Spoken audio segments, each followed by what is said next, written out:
দক্ষিণ 24 পরগনা, পাথর প্রতিমা ব্লকের অন্তর্গত বিরাটের বাজার। এটি একটি স্থানীয় এবং গুরুত্বপূর্ণ বাণিজ্যিক কেন্দ্র এবং এই বাজারটি অচিন্তনগর গ্রাম পঞ্চায়েত বা তার পার্শ্ববর্তী এলাকায় অবস্থিত। পাথর প্রতিমা থানার অধীনে পড়ে। এলাকাটি নদীমাতৃক সুন্দরবন সংলগ্ন হওয়ায় নৌকা পথে যাতায়াত এবং ব্যবসার ক্ষেত্রে বাজারটি গুরুত্বপূর্ণ এবং নদীর এপার থেকে ওপার যাওয়ার যানবাহন যেমন ট্রাক, বাস, মেশিনম্যান ইত্যাদি পারাপারের জন্য দুটি ফেরিঘাট নির্মাণ করা হয়েছে যাতে সাধারণ মানুষের অসুবিধা না হয়। এবং বিরাটের বাজার স্থানীয় গ্রামবাসীদের জন্য নিত্য প্রয়োজনীয় জিনিসের প্রধান উৎস। এখানে জামা কাপড়, হার্ডওয়্যার, মুদিখানা এবং স্টেশনারি দ্রব্যের বেশ কিছু দোকান রয়েছে ও স্থানীয় চাষিদের উৎপাদিত টাটকা শাকসবজি এবং নদী ভেড়ি থেকে আসা মাছের জন্য এই বাজারটি পরিচিতি।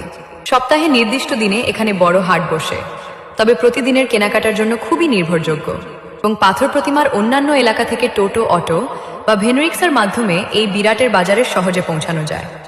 এবং বিরাট বাজারের কাছেই বেশ কিছু ছোট বড় মন্দির এবং স্কুল রয়েছে যা এলাকাটিকে জনবহুল করে রেখেছে। এবং ভিডিওটি ভালো লাগলে অবশ্যই ফলো ও কমেন্ট শেয়ার করে পাশে থাকবে এইরকম নতুন ভিডিও দেখার জন্য।